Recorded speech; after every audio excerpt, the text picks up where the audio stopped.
রাজনীতি হয়, ইসলামের নীতি দিয়ে যদি পরিবার নীতি হয়, ইসলামের নীতি দিয়ে যদি সংসার ভবনের নীতি হয়, আমার আল্লাহ বলে দিয়েছেন শান্তি দেওয়া আমি আল্লাহর দায়িত্ব।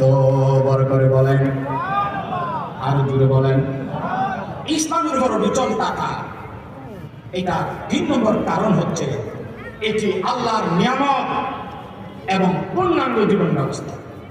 ৫ নম্বর সূরাতুল মাইদা ৩ নম্বরে আল্লাহ রাব্বুল আলামিন কথাটা বলে দিয়েছেন, আল-ইয়াওমা আকমালতু লাকুম দীনাকুম ওয়া আকমালতু আলাইকুম নি'মাতি ওয়া রাদিতু লাকুমুল ইসলাম।